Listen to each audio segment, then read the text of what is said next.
Pronto, comecei a gravação da aula. Então, vamos lá, né? Proteínas. Unidade 2, seção 1. Todo mundo conseguiu ler o conteúdo do livro? Todo mundo conseguiu responder os exercícios do livro? Conseguiram assistir o link que eu mandei do YouTube? Vocês que estão online aí conseguiram?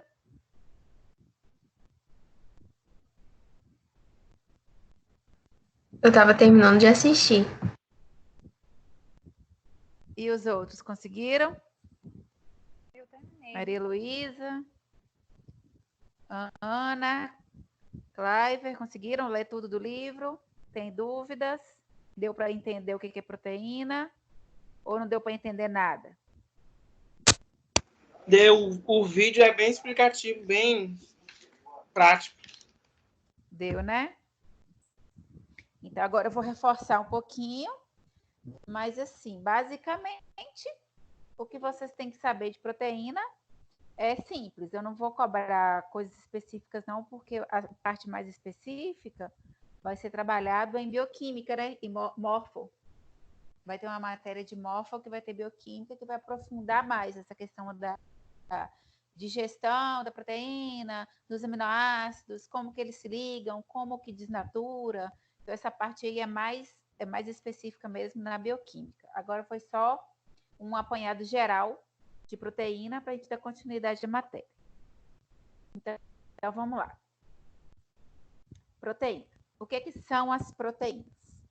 As proteínas são macromoléculas presentes em todas as células dos organismos vivos. Lembram que a gente falou logo no início que as proteínas são consideradas construtoras? Toda vez que a gente está com alguma patologia ou que a gente machuca, se queima, são as proteínas responsáveis por reconstruir esse tecido lesionado ou por melhorar aquela queimadura, acelera a cicatrização, tudo isso, quem é responsável são as proteínas, porque elas são construtoras.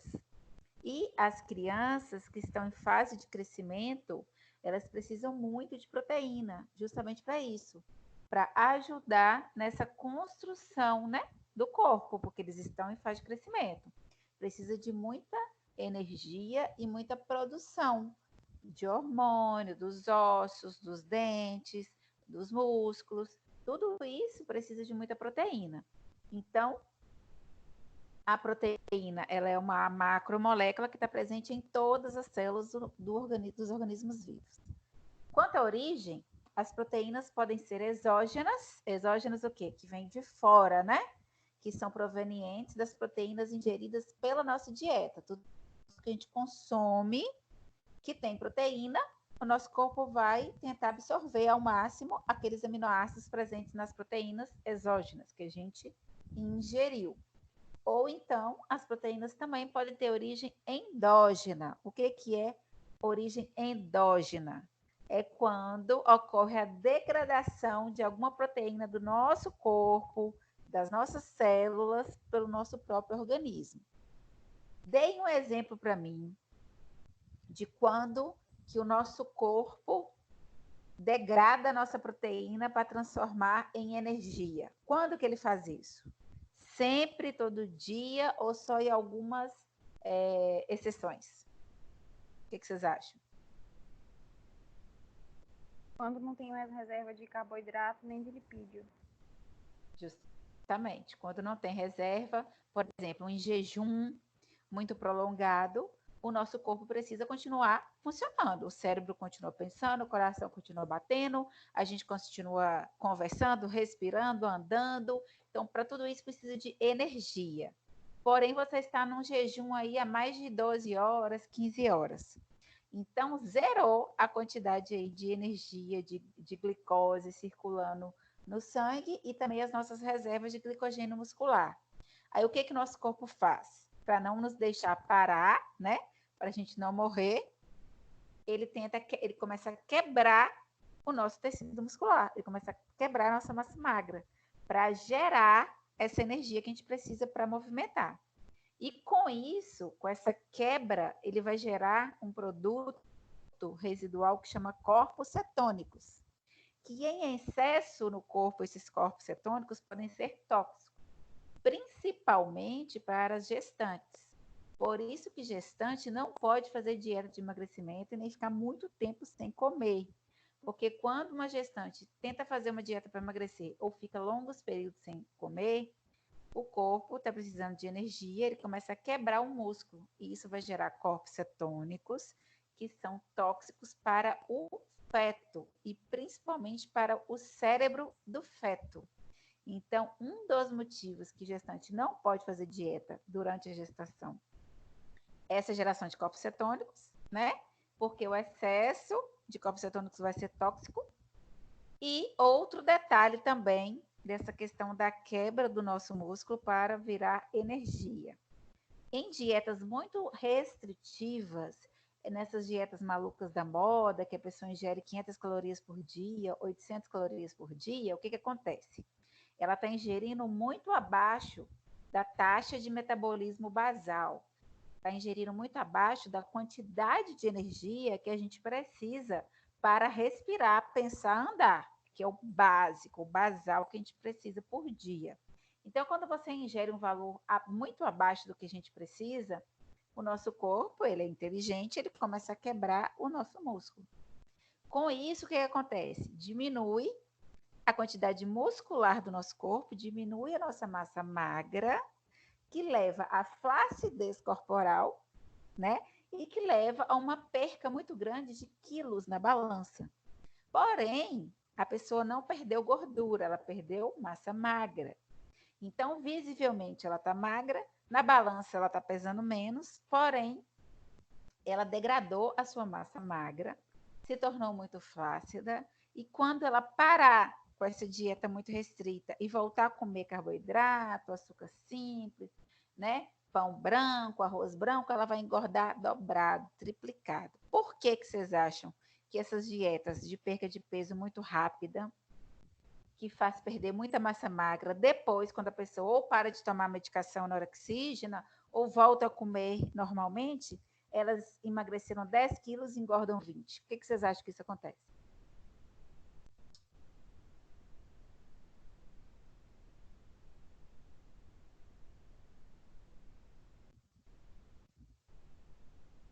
Tem gente?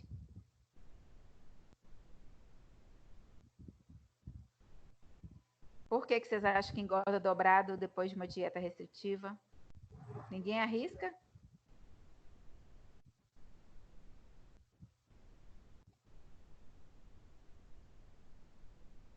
Ana, Beatriz, Maria Luísa, Cliver.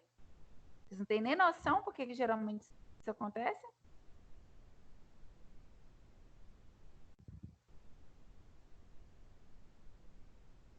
Hein, gente? Bora interagir Por conta comigo. da compulsão? Como? Por conta da compulsão, pode gerar depois? Não. Você degradou sua massa magra para transformar em gordura. Então, você está com um percentual de gordura altíssimo no seu corpo e com pouca massa magra. Aí você volta a comer normal. Aí o que isso vai interferir? Por que você vai engordar mais? Porque quando a gente vai perdendo massa magra, o nosso metabolismo vai ficando mais lento. Então, quando você volta a comer normal, você engorda dobrado, porque aquela quantidade de energia, que é a sua taxa de metabolismo basal, diminui muito quando você perde músculo. Aí, quando você volta a comer, o seu corpo já consegue sobreviver com o mínimo de calorias possíveis, porque você está com pouco músculo corporal. Então, quando você come 4, 5 mil calorias, você engorda muito, porque aquele básico ali de energia que a gente precisa para respirar, para pensar, para andar, para escrever, para conversar, caiu de 1.200 calorias para 600 calorias, por exemplo. Então, por isso que é tão importante orientar os pacientes a fazerem musculação. Por isso que as pessoas idosas devem fazer musculação. Por quê? Quando a pessoa faz musculação, ela vai promover o quê? Vai promover o aumento muscular, né? As pessoas que têm pouco músculo vão começar a aumentar esse músculo. com isso, a taxa de metabolismo basal da pessoa aumenta. Então, por isso que muita gente brinca assim, eu malho para comer, eu faço musculação para poder comer, justamente por isso. Quem faz muita musculação e consegue aumentar essa quantidade de massa magra, ela, consequentemente, o pouco que ela comer, ela vai queimar, né? Porque aumentou essa taxa de metabolismo basal. Então, ela come à vontade e não engorda. E também porque aquela dor que a gente sente após a musculação, que o músculo fica dolorido por 2 dias, ele está doendo. Quer dizer o quê? Que você forçou esse músculo. Quer dizer que você lesionou esse músculo, porque está forçando ele a trabalhar para que ele cresça. Então, esses 2 dias que a gente fica sentindo dor muscular, o nosso corpo está trabalhando para reconstruir esse músculo. E com isso ele está usando o quê? Energia. Então, geralmente, quem faz musculação bem feita, que pega muito peso, que vai até o máximo que consegue do músculo, ele continua queimando caloria dormindo no dia seguinte até 48 horas depois, que é o prazo que o nosso corpo precisa para se recuperar. Então, por isso que a musculação é tão importante e necessária, entre outras coisas, como fortalecimento, quanto evitar que os ossos sobrecarreguem, mas principalmente porque a proteína, né, do músculo ali para ser reconstituída, ela vai precisar de energia. Então, por isso é tão importante trabalhar o músculo e não jamais orientar seu paciente a comer muito abaixo da taxa de metabolismo basal, porque quando o paciente come muito pouco, ele vai ter um resultado imediato na balança, porém depois ele vai engordar muito mais por conta dessa taxa de metabolismo que caiu. Aí um pouquinho que ela come, ela engorda. Deu para entender? Quer perguntar alguma coisa?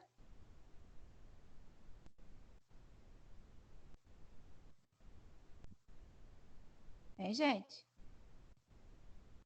Deu para entender?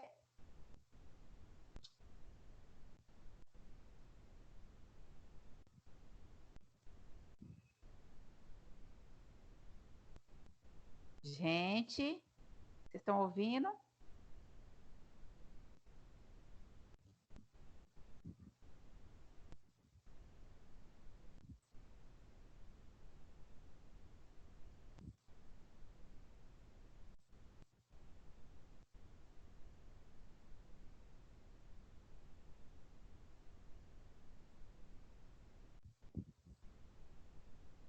Gente, vocês estão aí? Alô? Oi, deu para entender, sim. Ninguém responde? Eu estou sem saber se vocês estão me ouvindo, se vocês estão Sim. entendendo. Tem que me responder. Então tá. Então,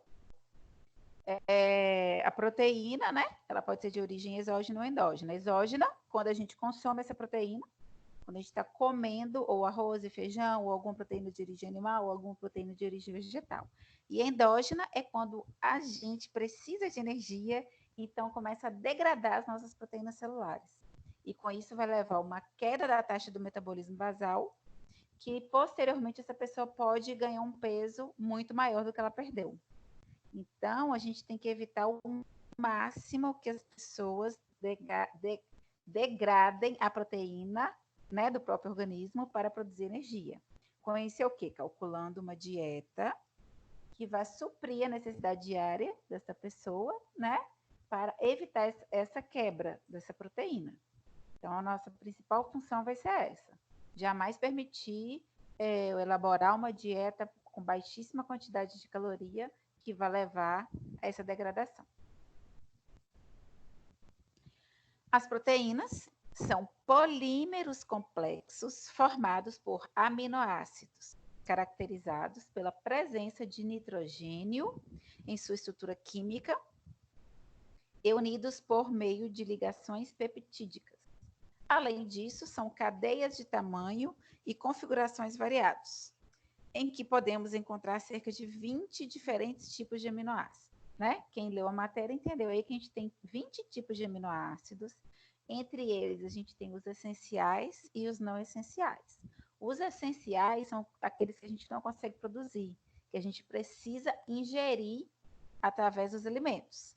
Já os não essenciais são os aminoácidos que a gente consegue produzir, né? Que a gente não precisa adquirir da natureza, a gente mesmo consegue.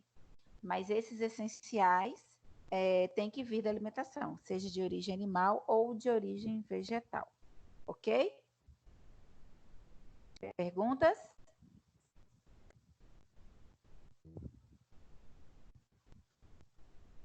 Então, Não. as proteínas, elas desenvolvem diversas funções no organismo humano, né? Tem muitas funções, não é simplesmente reconstrutora. A gente tem várias funções que as proteínas vão desenvolver no nosso corpo. Entre elas, né, a mais conhecida é a função estrutural, que as proteínas atuam na síntese de colágeno, importante para a constituição da pele, cartilagens e tendões. Na síntese de queratina, desempenhando funções na estrutura dos cabelos e unhas. E apresenta importante papel na síntese da actina e da miosina, né, muscular. Então, estrutural é uma das mais conhecidas. Mas nós também temos a função enzimática. Toda enzima produzida pelo corpo humano é proveniente de uma proteína. As enzimas atuam na catalisação de reações químicas, por exemplo, a pepsina, que é uma enzima importante na hidrólise das proteínas em aminoácidos, né? Então, outra função da proteína é a enzimática. Ela vai ajudar aí na hidrólise das proteínas em aminoácidos. Hormonal. As proteínas também atuam como reguladores de reações químicas. Pense em um exemplo. Alguém sabe um exemplo de uma proteína que atua como regulador das reações químicas hormonais? Quais são os hormônios conhecidos no nosso corpo? Vocês sabem? Hein, gente? Quais hormônios conhecidos do corpo humano? Assim, progesterona. Deu Como? para ouvir? Progesterona, testosterona. São alguns Ai, hormônios responsáveis pela reprodução, né? Mas isso.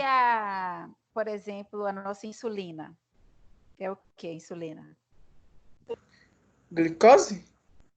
Não, a insulina, ela é produzida no nosso pâncreas, né? E ela vai regular o quê? Ela vai conseguir pegar o açúcar que a gente consumiu, que está na corrente sanguínea, vai grudar nessa glicose aí para levar para os órgãos. Então, a proteína, ela atua também como reguladora dessas reações químicas. Sem a proteína, não vai ocorrer a formação desses hormônios, tanto os de reprodução, quanto esses que regulam as reações químicas, de formação de gliconeogênese, de glicólise, de formação de glicogênio, e também dessa questão de carrear aí a glicose que está na corrente sanguínea para os órgãos. Então, por isso, é importantíssima a proteína. Sem a proteína, a gente não sobrevive mesmo. Independente se ela é de origem animal ou vegetal, a gente tem que estar ingerindo proteína. Transporte. Algumas proteínas desempenham o papel de transporte de substâncias químicas. Por exemplo, a hemoglobina. A nossa hemoglobina, presente no nosso sangue, né? Que é responsável por transportar o oxigênio para o sangue, para todo o corpo. Então, a hemoglobina também é derivada de proteína. Então, a gente precisa de proteína para sobreviver. Defesa, que está sendo tanto falado hoje com o coronavírus, né? Os anticorpos, imunidade, é o quê? Atuam na formação de anticorpos e de imunoglobulinas, IgE, IgM, são as imunoglobulinas que vão atacar, né, o corpo estranho quando ele entrar no nosso corpo. Então, proteína também é responsável pela formação tanto de anticorpo quanto de imunoglobulina. Contrátil. As proteínas actina e miosina atuam na contração muscular. Qualquer movimento que a gente for realizar, a gente está contraindo o nosso músculo, certo? Para você pegar alguma coisa, para você andar, tudo você está contraindo, é contração muscular, que é a proteína, a quitina e miosina que vão fazer essa contração. E também tem a função nutritiva, não podemos esquecer que proteína também tem caloria, que 1 grama de proteína fornece 4 calorias, assim como 1 grama de carboidrato também fornece 4 gramas de caloria. Então, não podemos vislumbrar dieta low carb, vislumbrar dieta cetogênica e achar que está correto deixar a pessoa consumir um frango inteiro, presunto à vontade, ovo à vontade, que não vai engordar. Vai engordar sim, porque 1 grama de proteína tem 4 calorias.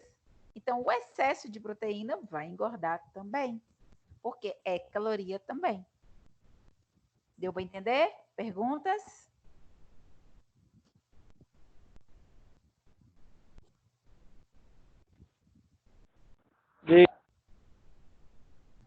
Deu? Sim.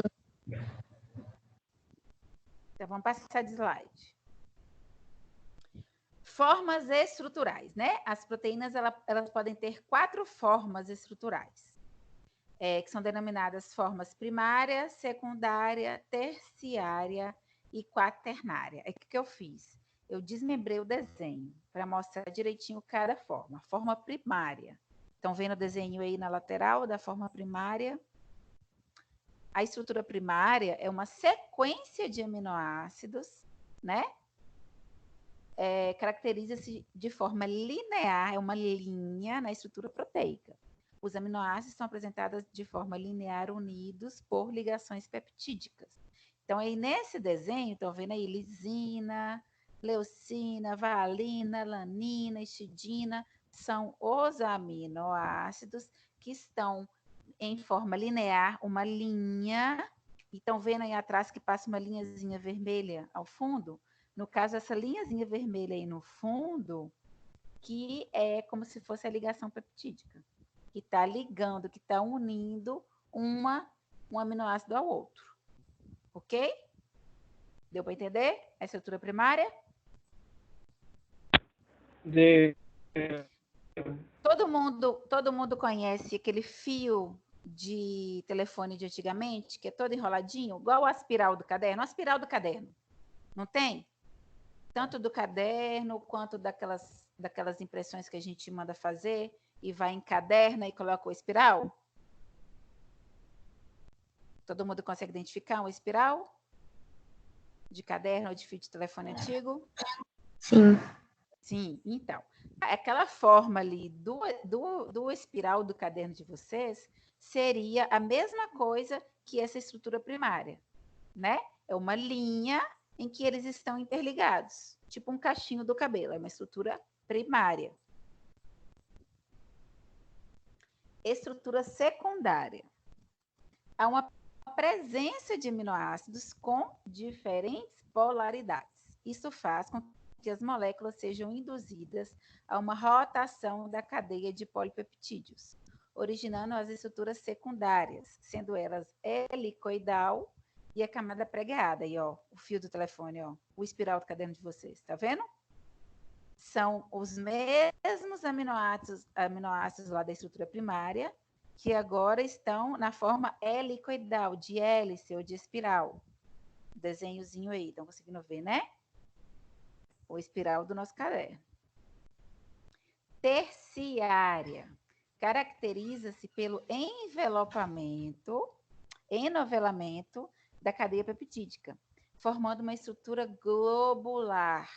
O enovelamento acontece por diversas interações, como as forças eletrostáticas, as hidrofóbicas, entre outras. Aí o desenho, ó, já é o nosso espiral dentro, né, enovelado.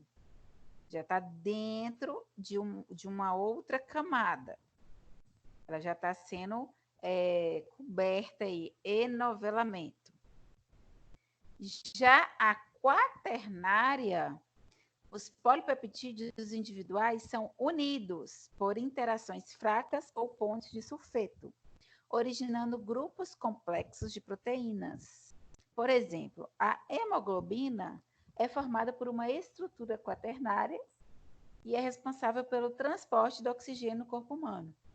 Então, quanto mais a estrutura vai aumentando, de primária para secundária, para terciária, para quaternária, mais funções vai ter, né?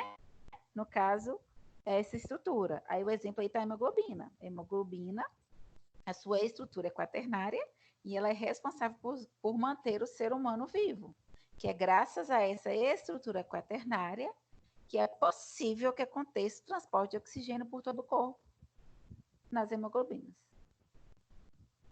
Aí está o desenho inteiro para vocês entenderem. Ó, primária, né?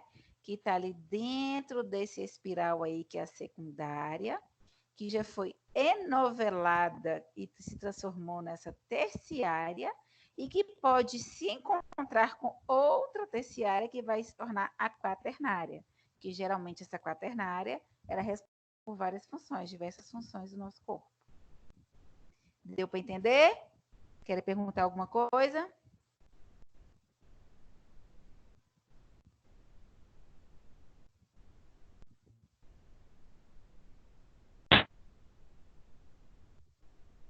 Perguntas?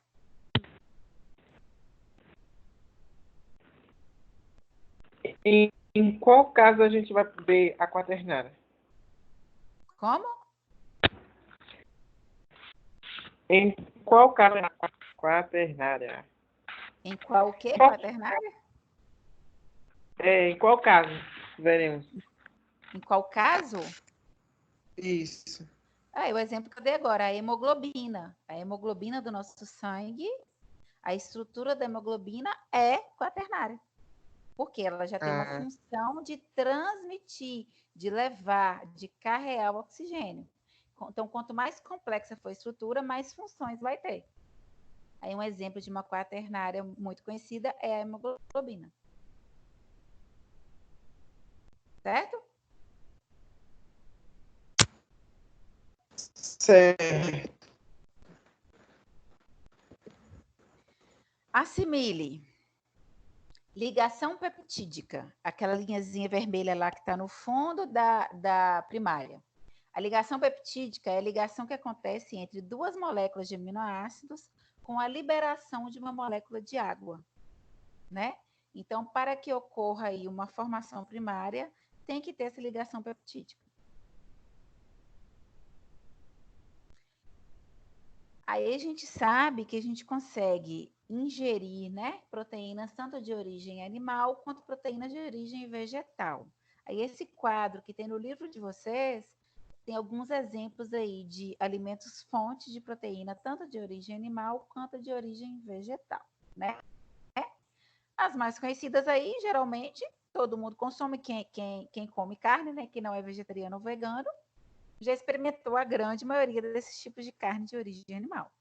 São as carnes, né, o de boi, vaca, porco, ovelha, cabra, cabrito, vitela, bode, tem as caças, né, que tem pessoas que comem, tem as carnes de aves, que pode ser do frango, de galinha, de pato, de codorna, de peru, de marreco, de perdiz, de fazão. Nós temos os peixes, né, que são os peixes que pode ser tanto da água doce dos rios, quanto de água salgada do mar. Temos os moluscos, né, mariscos, mexilhões, polvos, lula, de origem do mar, salgada. Crustáceos, né, camarão, siri, caranguejo, goiamum, lagosta, lagostim. As vísceras, né, os miúdos desses animais, fígado, rim, tripa, língua, rabo, rabada, né, coração. Temos os embutidos, né, que são processados nas empresas, graças à tecnologia de alimentos, que pega aí tanto pedaços de carne fresca, quanto gordura, quanto restos, aparas, que se transformam em alimento embutido, salame, linguiça, salsicha, mortadela, linguiça fresca, linguiça defumada, são embutidos derivados do animal. Nós temos os leites, né? Leite de cabra, leite de vaca, de búfala, que vai dar origem aos seus derivados, que são requeijão, iogurte, vários tipos de queijo, manteiga, é tudo derivado do leite. E os ovos, né? Ovos de galinha, ovos de pata, ovos de codorna, tudo isso são alimentos de origem animal que fornecem proteínas. E essas proteínas são o quê? Aminoácidos essenciais, que são os que a gente não produz, que a gente precisa de consumir. Mas e aí, para quem é vegetariano ou vegano, que não consome nem o ovo, vai morrer? Não. As pessoas vegetarianas ou veganas vão conseguir adquirir esses aminoácidos essenciais que o corpo não produz através da ingestão de quê? Das leguminosas, né? Porque nas leguminosas e alguns folhosos, alguns vegetais, vai ter também proteína.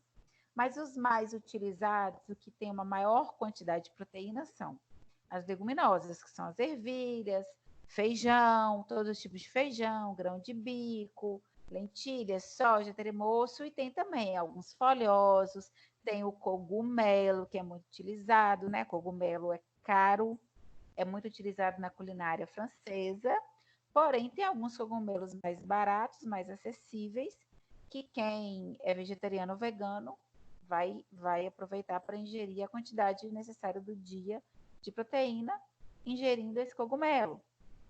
Tem também as oleaginosas, castanha, amendoim, que também é muito utilizado na culinária vegana e que também, além de fornecer o óleo, né, a gordura boa, também vai fornecer um pouco de proteína. Então, quando você vai trabalhar com vegano, vegetariano, você tem que ter uma visão ampla de quais são os alimentos que não são de origem animal que vai fornecer a quantidade diária essencial ali de aminoácidos por dia. Então, é muito mais difícil você elaborar uma dieta para um vegetariano ou vegano, né, do que para uma pessoa que consome qualquer proteína de origem animal. Por isso, assim, durante o curso em si, não é possível você se tornar expert em dieta vegetariana ou vegana. Vocês vão ter que estudar por fora, fazer até uma pós-graduação, e é uma área que vem crescendo muito e é bastante interessante, porque muitas pessoas estão se tornando vegetarianas e muitas crianças já estão nascendo sem querer experimentar, com dó do bichinho. A gente vê vários vídeos na internet, né? De crianças chorando, falando que está com dó, que não vai comer. Então, eles já estão nascendo com essa visão de que o ser humano não precisa sacrificar o animal para viver, que a gente consegue viver, sobreviver e muito bem, inclusive eliminando algumas patologias, tipo colesterol elevado, algumas dislipidemias, que o excesso de proteína de origem animal traz, né? Então, é uma área aí bem interessante para quem gosta se aprofundar ali e se especializar mesmo em nutrição vegetariana e vegana, que o mercado só está crescendo. Ok? Algum de vocês aí é vegetariano? Ou todo mundo é carnívoro? Hein, gente? Estão me ouvindo? Eu não sou, não. Todo mundo é onça? Todo mundo gosta de muita carne? Com certeza. Agora, Pois é, mas aí a gente tem que lembrar, né, que o excesso de carne também pode ser prejudicial. Tanto pela questão calórica, né, que 1 grama de carne, de proteína, tem 4 calorias igual carboidrato, quanto esse excesso aí de proteína, esse excesso de gorduras que vem presentes na carne. Então, tudo em excesso não é bom, principalmente a carne. A gente vai ver mais para frente os malefícios também do excesso da carne. Então, vamos lá. Digestão das proteínas. Como que acontece a digestão das proteínas? Bom, a digestão começa no estômago, né? No estômago, nós temos a ação do ácido clorídrico, que vai desnaturar algumas proteínas, originando proteoses, peptonas e polipeptídeos. Na verdade, esse ácido clorídrico ele vai desnaturar a proteína que a gente ingeriu e vai quebrar em proteose, peptona e polipeptídeo para ficar mais fácil a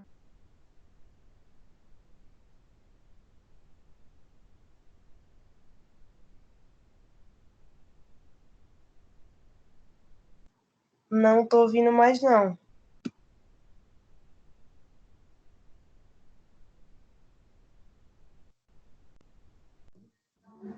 Nem eu. Eu Voltou, também não voltou? Voltou. Agora voltou. Falando do... Tá. Todo mundo ouviu a parte do estômago? Tá Sim.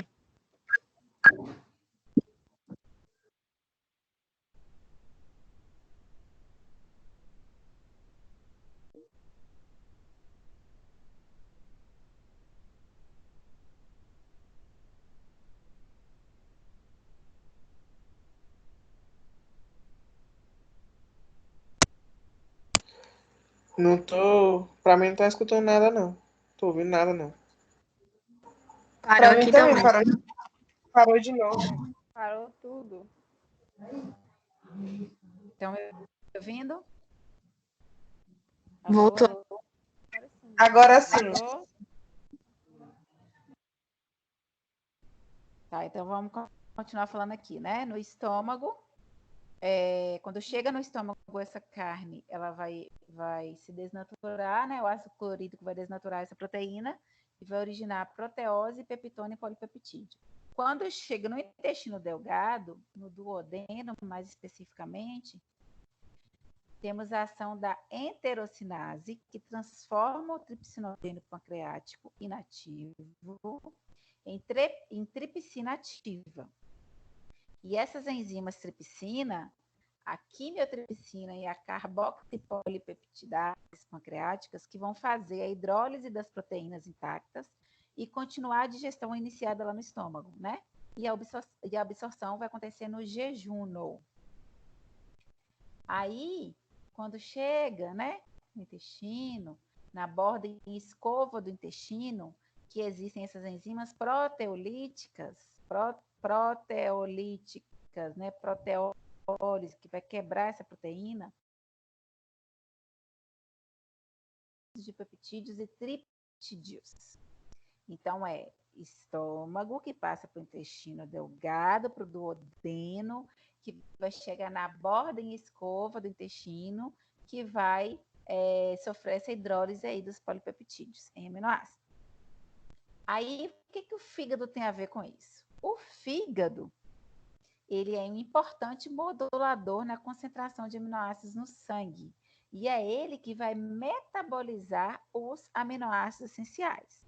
Lembram quando a gente fala assim, não adianta comprar colágeno caro, não adianta gastar dinheiro com colágeno de R$ 200, porque o colágeno é uma proteína formada de aminoácidos. Quando o colágeno foi ingerido, para começar essa quebra aí com ácido clorídrico do estômago, que passar para o intestino e que o fígado começar a metabolizar esses aminoácidos, aí o corpo vai decidir para onde que vai mandar esse aminoácido. No momento, você está com a queimadura, ele vai enviar para que essa queimadura cicatrize mais rápido. Ou no momento, você está com um corte, ele vai enviar esses aminoácidos para ajudar na recuperação desse corte. Não necessariamente ele vai enviar esse colágeno para a pele para enrijecer sua pele. Então, por isso que não precisa, não se deve, não tem estudo que comprove que tem que ingerir tanto de colágeno por dia para ficar com a pele durinha, ok? Por conta disso, porque o fígado ele vai metabolizar esse aminoácido essencial e aí o corpo vai decidir para onde vai. Músculo esquelético e rins. Os aminoácidos de cadeia ramificada, que é a leucina, a isoleucina e a valina, vão ser metabolizados principalmente pelo músculo esquelético e pelos rins, né? Por quê?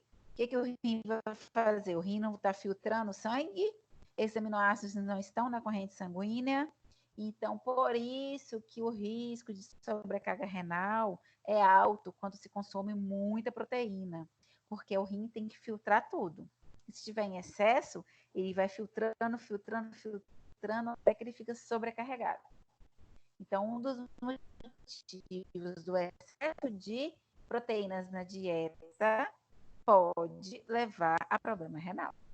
E aí, o destino desse aminoácido em cada tecido vai variar de acordo com a necessidade, como eu expliquei aqui, se tiver com queimadura, se tiver com corte, né?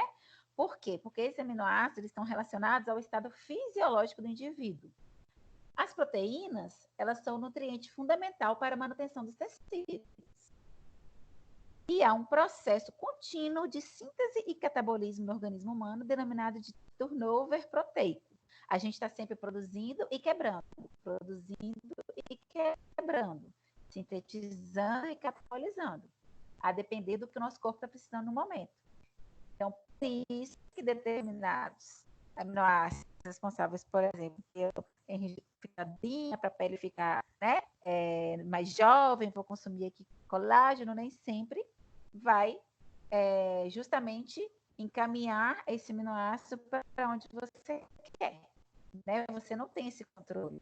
Você manda um comando assim, agora eu estou comendo esse colágeno e eu quero que você vá para a minha pele. Não tem como. Vai depender, né, do que naquele momento do seu estágio fisiológico, do que você está precisando. Então, a ingestão e a perda de compostos nitrogenados é denominado de balanço nitrogenado. No corpo humano, o metabolismo pode estar em balanço nitrogenado igual a zero, que é neutro, ou em balanço nitrogenado positivo, ou em balanço nitrogenado negativo. Então, vamos lá. Em indivíduos saudáveis, né, que o rim está funcionando bem, que a quantidade de proteína consumida está equilibrada, né, com a proteína utilizada para a manutenção corporal e excretada através das fezes da urina, vai estar resultando num balanço de proteína igual a zero, tá neutro, tá ok. Agora, um balanço positivo de nitrogênio é encontrado quando o organismo retém mais proteína do que é perdido diariamente, por exemplo, na gravidez. Lembra que eu falei que gestante não deve fazer dieta para perder peso por causa da formação de corpos cetônicos, que pode ser tóxica para o cérebro do bebê, e também como ela está construindo uma vida, né? Está sendo construída aquela vida ali, aquele feto, ela precisa de quê? Ela precisa de mais proteína, porque a proteína é construtora. Então, vai ter um balanço positivo, porque o organismo vai tentar reter cada vez mais proteína, né? E não liberar nas fezes e na urina, porque ela sabe que precisa de proteína para construir aquele feto. Já o balanço negativo de nitrogênio é encontrado quando o nitrogênio ingerido é menor do que o nitrogênio excretado, por exemplo, em caso de infecção. Quando a gente está doente, tem alguma infecção, que entra em ação aí os anticorpos e a nossa imunoglobulina, né, o nosso sistema imunológico, então o nitrogênio vai ficar com balanço negativo.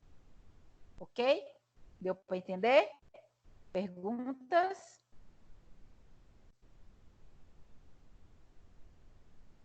Perguntas?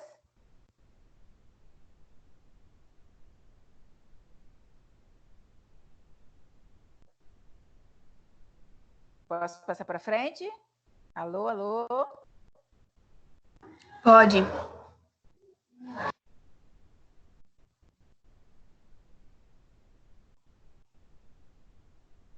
A ureia.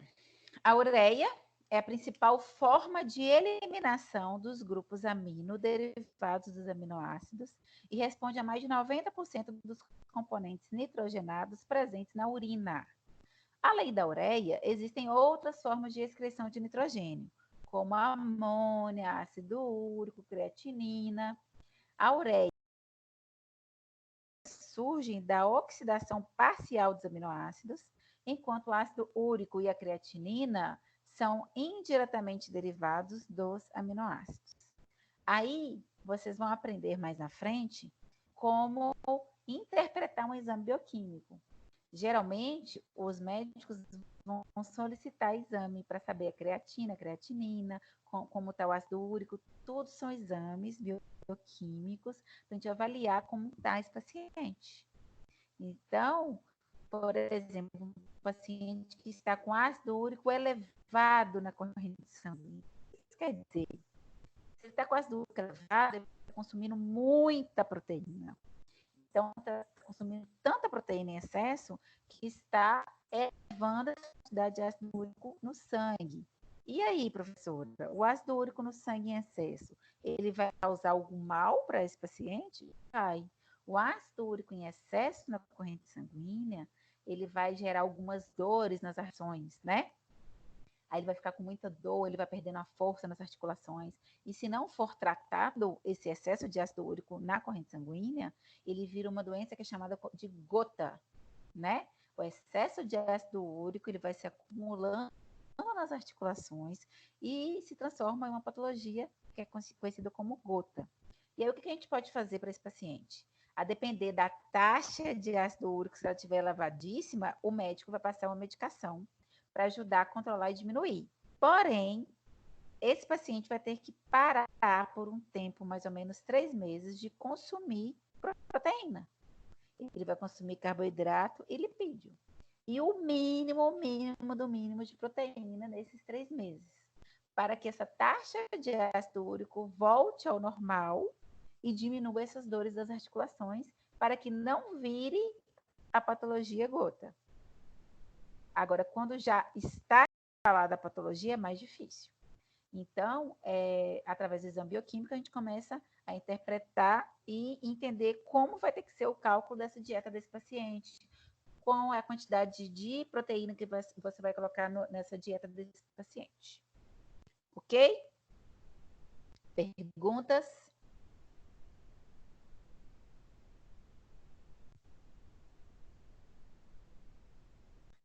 Então, vamos lá, nenhuma pergunta, vamos para frente. Os aminoácidos podem ser classificados quanto à sua essencialidade, né? Quando eles são essenciais, não essenciais e condicionalmente essenciais em relação ao nosso organismo humano. Os nutrientes essenciais considerados são aqueles que o corpo humano não produz e, portanto, devem ser fornecidos pela dieta. Então, os essenciais são os que a gente não produz. Já os aminoácidos não essenciais, né? É quando o nosso corpo ele é capaz de fabricar a partir da presença de outros nutrientes. Já os nutrientes condicionalmente essenciais podem, em algum momento, não serem sintetizados em quantidades necessárias pelo organismo humano. Geralmente a gente produz, mas em algum momento, alguma doença, uma febre, uma inflamação, uma infecção, naquele momento, a gente não está conseguindo sintetizar toda a quantidade que a gente precisa. Aí a gente vai ter que ingerir, né? Vai ter que, através da dieta, fornecer esses essenciais aí. Então, os aminoácidos essenciais, condicionalmente essenciais, são arginina, cisteína, glicina, glutamina, prolina e tirosina. Esses são os aminoácidos condicionalmente essenciais. Já os essenciais, que são os que a gente nunca produz, que a gente tem que ingerir, são isoleucina, leucina, lisina, metionina, fenilalanina, treonina, triptofano, valina e histidina. São 9 aminoácidos essenciais que a gente tem que consumir. Já os aminoácidos não essenciais, que são os que a gente produz, são alanina, asparagina, cisteína, glicina, prolina, glutamina, arginina, tirosina, ácido aspartico, ácido glutâmico e serina. Então, nós temos 9 aminoácidos que a gente não produz, que são os essenciais, e 11 aminoácidos que a gente produz. Então, a gente produz mais do que a gente não produz. Porém, esses que a gente não produz são essenciais para o nosso corpo, para o funcionamento, né, para a nossa vida. Então, nós temos que ingeri-lo de alguma forma, seja de origem animal ou de origem vegetal. Ok? Perguntas?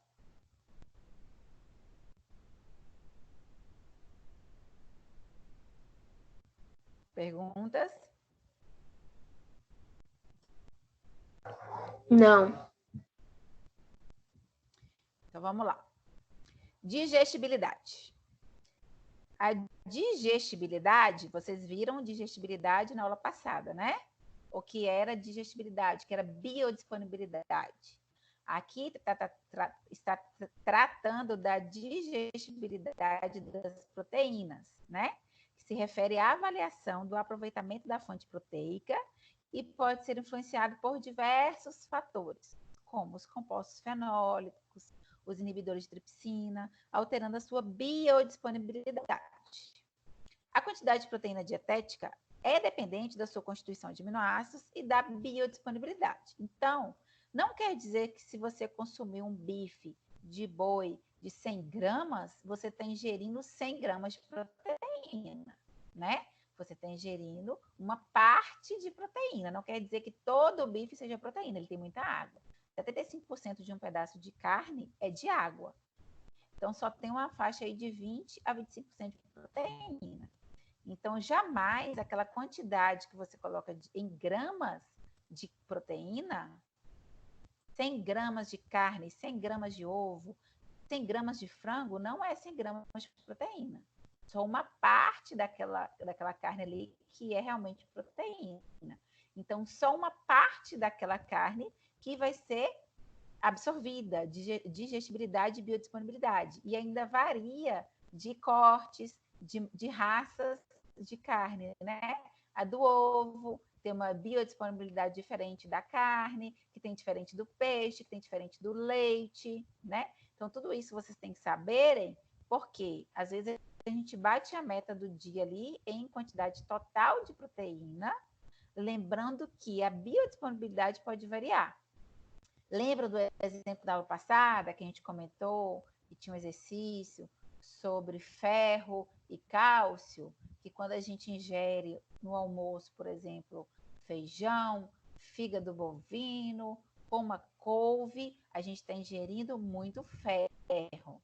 Porém, se na sobremesa você tomar um iogurte, comer um pudim, ingerir algum excesso aí de cálcio, o nosso corpo vai preferir absorver aquele cálcio da sobremesa em vez de absorver o ferro.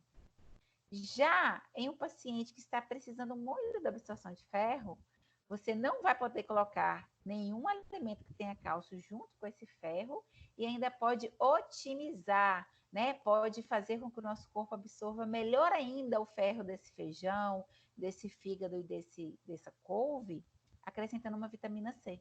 Porque a vitamina C vai ajudar, vai otimizar, vai melhorar essa biodisponibilidade do ferro do alimento. Então, a gente tem alguns estudos, a gente já sabe quais são os alimentos que eles podem competir, brigar, e acaba que o nosso corpo não absorve tudo, e já tem outros que vão ajudar, né, vão incentivar, vão melhorar essa absorção de alguns micronutrientes. Ok? E na carne também é assim, vai variar muito de qual tipo de carne que é, como foi o cozimento dessa carne e como que o nosso corpo vai aproveitar. Então, o aminoácido essencial que for encontrado em menor concentração em comparação com a necessidade humana é denominado de aminoácido limitante. Então, vamos lá. Classificação de proteínas quanto à sua qualidade, né? As proteínas elas podem ser biologicamente completas, podem ser biologicamente incompletas. Biologicamente completas são as que contêm todos os 11 aminoácidos essenciais, né? 9 aminoácidos essenciais em quantidade suficiente e em proporções semelhantes às proteínas corporais. Um exemplo é a albumina, que está presente na clara do ovo. A albumina, que é muito utilizada, né, principalmente por esportistas, que está presente na clara do ovo, ela é considerada uma proteína biologicamente completa, porque ela tem os 9 aminoácidos essenciais que a gente não produz, né, que vão nos abastecer ali para o nosso dia. Já as biologicamente incompletas são as que estão com deficiência de um ou mais aminoácidos essenciais. Elas não contêm todos os aminoácidos essenciais em concentração e proporção adequada. E aí, esses alimentos que são biologicamente incompletos, a gente faz o quê? A gente descarta, a gente não vai colocar na nossa dieta, ou a gente vai tentar completar com um outro alimento que tenha esse aminoácido que está faltando? O que vocês acham? Hein, gente? O que vocês acham? Eu acho que completa. A gente vai ter que completar. A gente jamais vai deixar de colocar um alimento na dieta da pessoa só porque ela não é biologicamente completa. Senão a pessoa vai comer só clara de ovo o tempo todo, né? Então, vamos para um exemplo de biologicamente incompleto. Por exemplo, o arroz, né? Para o arroz, a lisina é um aminoácido limitante. Já o feijão, o aminoácido limitante dele é a metionina, sendo que um alimento complementa o outro. No arroz não tem lisina, mas tem a metionina que não tem no feijão. Já no feijão, tem a lisina que não tem no arroz, mas não tem a lisina. Então, por isso que a gente fala que o arroz com feijão é um alimento completo. Já ouviram essa frase? Arroz com feijão se completa, o arroz com feijão é um alimento completo, porque o que falta em um tem no outro. Então, eles se completam. E com isso, é muito importante entender quais são os limitantes, quais são os incompletos, para a gente sempre fazer essa associação na mesmo horário, na mesma refeição, para não ficar faltando ao longo do dia. Deu para entender? Perguntas? Sim.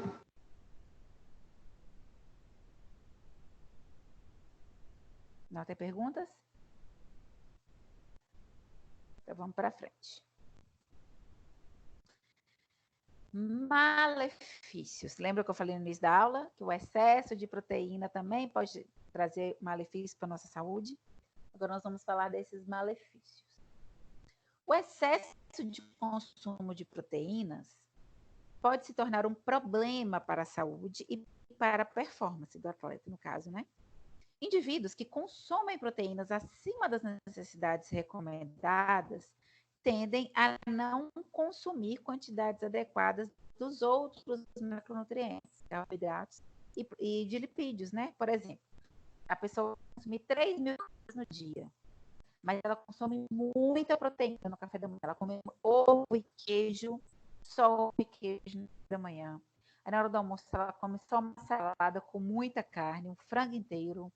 Aí depois no lanche da tarde ela come de novo ovo e queijo junto. E depois no jantar ela come de novo muita proteína. Ou seja, ela ingeriu um excesso de proteína ao longo do dia, porém ela não consumiu a quantidade de carboidrato e nem a quantidade, não consumiu a de carboidrato que precisava e ultrapassou a quantidade de lipídio. Por quê? Porque na proteína, na carne de origem animal, tem muito lipídio também. Então, principalmente essas dietas cetogênicas e dietas low carb, tem que tomar muito cuidado. Porque quando você faz por muitos dias, por muitos meses, até anos, você está desequilibrando aí essa quantidade dos macronutrientes. Você está ingerindo muita proteína, muita gordura e quase nada de carboidrato. Então, com isso, o que vai acontecer? Ganho de peso, dislipidemias pelo excesso de consumo de lipídios, né? E excesso de formação de corpos cetônicos, porque está consumindo muita proteína, que vai ter que ser quebrada para ser transformada, né? Para fabricar a glicose necessária, e com isso vai gerar o corpo cetônico de substância que vai sobrar aí da proteína.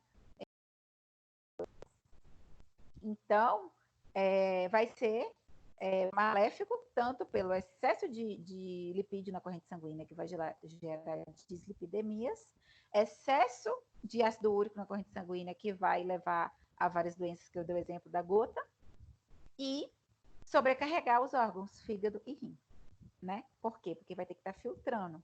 Com essa filtração intensa, vai acabar sobrecarregando e uma hora ela vai parar.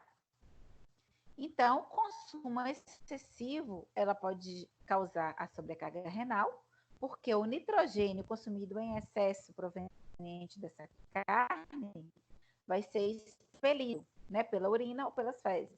E o que requer uma maior produção de ureia, que vai contribuir para a desidratação.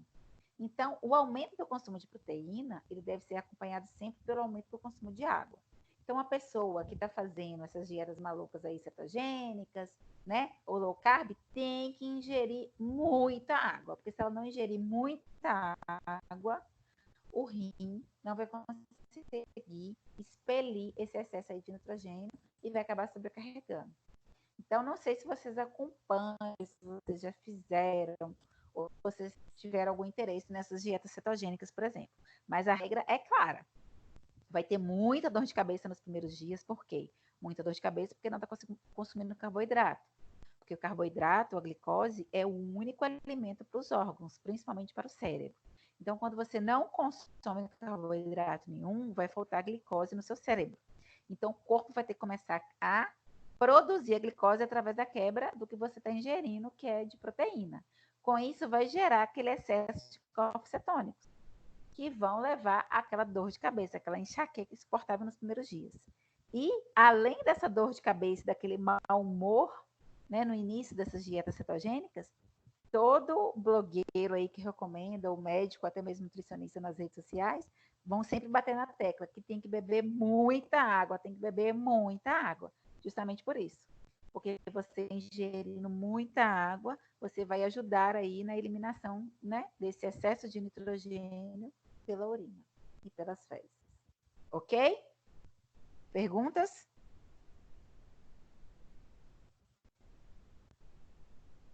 Perguntas? Não? Não.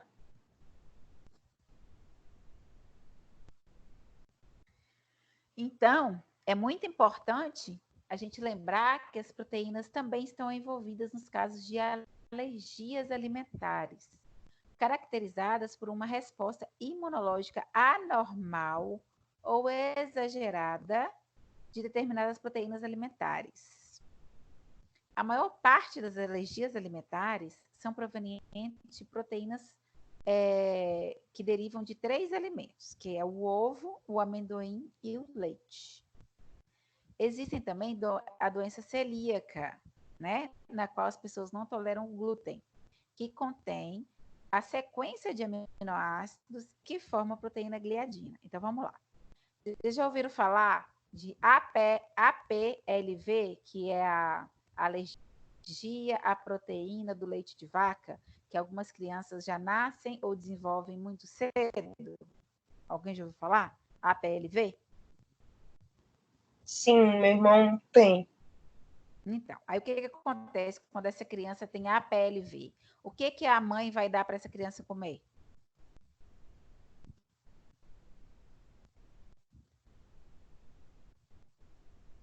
Hein?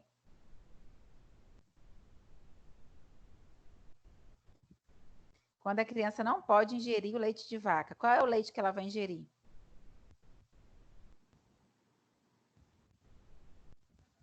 Leite de soja? Leite de soja, leite de coco, leite de Leite de amêndoa, cabra, não?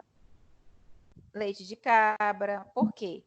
A maioria das vezes opta pelo leite de origem vegetal, né? Que é o de soja, o de amêndoa e o de coco. Mas algumas mães conseguem adaptar aí com leite de cabra também o de búfala, porque nesses não tem esse alergênico que tem o do leite de vaca. Por isso que APLG, alergia à proteína do leite de vaca. Então, é muito comum, né? Essa alergia aí proveniente do leite. Muitas pessoas também têm alergia a amendoim, né? Que se consumir amendoim pode dar edema de glote. Edema de glote é que na garganta não passa ar para respirar. E a pessoa pode ir a hora nossa rapidamente para receber o antialergênico, né? A injeção. E também ao ovo. Também tem algumas pessoas que vão ter alergia à proteína do ovo. Aí, então, a gente está falando de alergia alimentar. Alergia à proteína de alguns alimentos. A alergia, quando é alergia, pode ir a óbito. A pessoa pode ir a óbito quando é alergia, que é diferente de intolerância. Quando a gente fala de intolerância à lactose, quando a pessoa consome aquele leite com lactose, ela vai ter um desconforto intestinal, né? Ela vai ter diarreia, ela pode perder até sangue nas fezes, ela pode emagrecer. Porém, ela não vai chegar a óbito, só se for um consumo exagerado, né, de lactose durante muito tempo, sem que a pessoa procurou ajuda médica. Aí sim ela pode ir a óbito por desnutrição. Agora, quando a pessoa começa a perceber que toda vez que ela consome lactose, ela começa a ter desconforto intestinal, ela vai procurar um médico, vai fazer o exame e vai detectar. Então, aí é intolerância. A intolerância é grave? É, mas ela não é tão grave quanto a alergia. A alergia pode levar a óbito imediatamente. E aí, aqui cita que também tem a doença celíaca, né? Que são as pessoas que não toleram o glúten. E o glúten é o quê? Glúten, dentro do glúten tem essa sequência de aminoácido, né? Que forma a proteína gliadina. Então, glúten, doença celíaca, também é séria. Por quê? Porque também é uma alergia alimentar à proteína gliadina, que está presente no glúten. Então, por isso, celíacos não podem ter nenhum contato com glúten.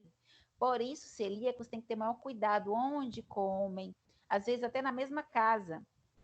Se o alimento do celíaco teve contato com um alimento com glúten e ele consumir esse alimento, pode ser uma colher que misturou um alimento com glúten, que misturou depois a comida do celíaco. Teve uma contaminação cruzada aí de glúten que pode levar esse paciente celíaco a ter muito desconforto, né? Muito, muito, muito. Então, é muito sério também a doença celíaca. Então, a gente sempre vai ter que se preocupar quando falar alergia, você já tem que acender aí, né? Ficar ligado aí, porque a alergia é muito sério, que é um pouco diferente da intolerância, que também é séria, mas a alergia pode até levar ao... Ok? Perguntas?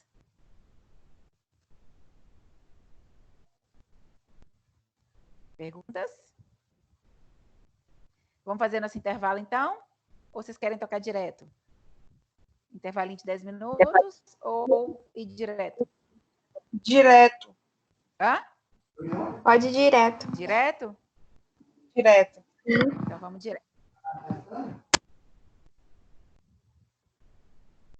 Exemplo, né, de doença celíaca. Doença celíaca é uma doença que afeta o intestino delgado, comprometendo os principais locais de absorção dos nutrientes. E isso acontece pois a presença do glúten provoca um estado inflamatório permanente na mucosa do intestino delgado, atrofiando essas vilosidades intestinais. Então, vai acontecer o quê? Vai gerar essa inflamação que vai atrofiar essa velocidade intestinal, que é responsável pela absorção de muitos nutrientes. Então, com o passar do tempo, se a pessoa é celíaca e não procura o médico, não faz o exame, né, não recebe o diagnóstico de celíaco, ela só vai atrofiando cada vez mais esse intestino dela. E aí pode levar a óbito, por quê? Porque para de absorver. Então, ela vai morrer de desnutrição. Principalmente criança, né? Criança que já nasceu desnutrida ou que já nasceu prematura, que demora a ter esse diagnóstico aí de doença celíaca, e aí ele sempre está com diarreia, diarreia com fezes, muita diarreia, perdendo muito peso, e aí demora a levar no médico, demora a fazer o exame, aí essa criança pode ir a óbito por doença celíaca. Então, doença celíaca mata sim, se não for tratada, principalmente tratada a tempo de evitar essa atrofia aí das velocidades intestinais, ela pode matar. Ok? Então, a gente tem que levar a doença celíaca a séria. É muito sério. Agora, vocês vão fazer uma atividadezinha, então. Vocês vão pesquisar as funções da proteína no corpo humano e como ocorre esse processo aí de digestão dessas proteínas no corpo humano. Eu vou dar um tempinho aí para vocês pesquisarem. Aí, deixa eu ver quantas pessoas online tem. Só temos 7 pessoas online, né? Então, vamos fazer o seguinte: vocês vão pesquisar, aí daqui a meia hora, na hora que der 8h50, vocês me enviem o que vocês acharam. Pode ser lá no WhatsApp mesmo, e aí a gente discute. Aí eu volto para cá e continuo gravando, tá bom? Mas aí vocês me enviam lá no WhatsApp mesmo, que eu volto para cá e vou lendo o que vocês me enviaram e a gente vai discutindo por aqui. Ok? Beleza. Meia hora, então. Ok.